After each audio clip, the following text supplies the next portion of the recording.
brenda Kinës më nxjerrin për përballojnë kërkesën. Jo më të bëjnë dalje. Pra tre superfuqit e inteligjencës artificiale, në qoftë se botën do ta ndanim jo në rrafshin që njohim deri tani, por në rend të inteligjencës artificiale, pra të zhvendosemi në virtual, është Kina, Rusia dhe Shtetet e Bashkuara, apo jo? Po. Këto të tre janë superfuqit.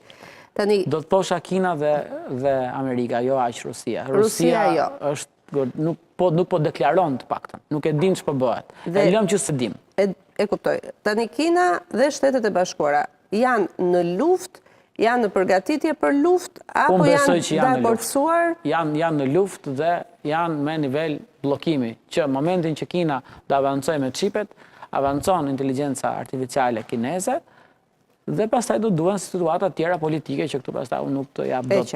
E qartë. Pra jemi këtu. Jemi në këtë pikë. Por praktikisht Kina po e përdor inteligjencën artificiale për survejim masiv. Pra në Kinë inteligjenca artificiale përdoret në çdo vend të mundshëm. E kuptoj. Dua të mbetem pak tek teknologjia e trupit, thua ti. Meta versus DeepSeek. Do mi shpjegosh tani më këto? Atëherë jo më larg se po këtë muaj, domethënë këto ditë, Meta anoncoi një arritje shumë të lartë teknologjike, ku me skanerat e saj arrin që të analizoj valjet e trurit dhe valjet e trurit ti përkthej në tekst. Pra praktikisht ajo që ti po mendon, unë e shoh të shkruar. Do ta shoh të shkruar. Duhet të kam në telefon. Edhe tani është në kushte laboratorike. Tani domethënë do më shikoj ndoshta në telefon apo s'do më shikoj fare? Tash të shef ajo. Tash i marron filmin, po puna është si më shef, po se sa po ta thash, pra çati i fundit shikon. Po ne që se kemi shkarkuar. Po provova mbase. Do jetë si hologram, se jam shumë kurioze me këtë komunikimin në përdor kamerën e celularit për të parë. E kuptova. Dhe ka dhe një aftësi shumë interesante, për shembull që një inteligjencë artificiale që po shikoja arrinte të kuptonte që po gënjen ti në kohë reale apo jo. Dhe bën fact checking direkt në internet. Për shembull, mund të kesh një të ftuar një politikan sot, e hap ato dhe i thua, "Ore, ky po gënjen ose jo?" Në kohë reale o thot po gënjen ose jo. Deri ku do shkojë ky raport mes njeriu dhe inteligjencës artificiale? Shiko, në qoftë se do të ta them, do të tingëlloj shumë i çmendur. Kështu që tingëllon pak, po ti do të tingëllosh tamam. Kështu që më mirë po e lëm këto mëkat.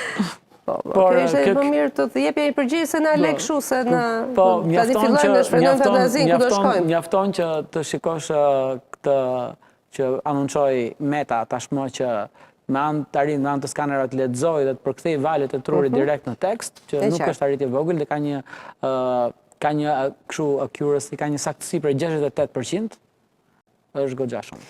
Shiko, Gerond, në qoftë se do të shikojmë zhvillimin e njerëzimit. Njerëzimi shpiku rrotën, u bë karroca.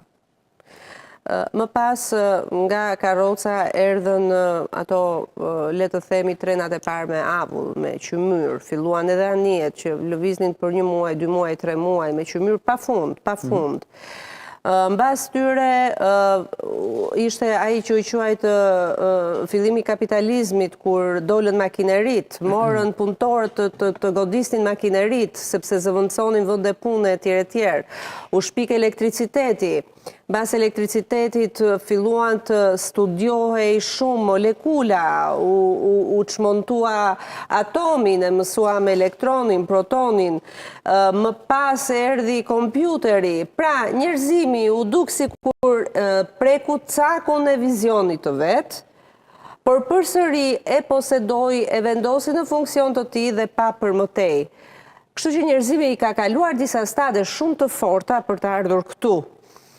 Mendon që dhe ky raport me këtë inteligjencë e cila tani ka arritur që të na kuptoj valët e trurit, të na shkruaj tekstin, të na kuptoj valët e trurit për të na thënë kohë reale gënjejmë apo jo, pra që po arrin të na të njësohet, si thuash, me mendimin ton, me ndërgjegjen ton. Mendon që dhe në këtë raport njerëzimi përsëri do di si ta menaxhojë këtë shpikje të re të tij, se një njeri e ka bërë këtë shpikje, besoj, nuk u vet shpik, apo na e sollën, se nuk. Si e mendon? Se për aq Kjo ka ardhur si një kalvar i gjatë përpjekjesh, prej 50 vjetësh. Prej njerëzve. Po, prej një truri njerëzor. Patjetër që po. Pra, Njerëzimi bëri shpikjen e radhës që u duk sikur po na posedon, të thash etapat ku njerëzimi është friksuar nga shpikjet e tij, por ka ditur t'i menaxhoj. E kupton? Mendoj që edhe kjo do të jetë si gjithë këto Unë besoj që mira vjet që jetojmë ne. absolutisht që po. Dhe është diçka shumë e mirë. Domethënë nuk e kuptoj dot pse merr nga krau tjetër që Ka frikë. Ekziston një frikë. Ku po shkojmë? Praktikisht neve do na heqin disa punë dhe do merrem me gjëra të tjera.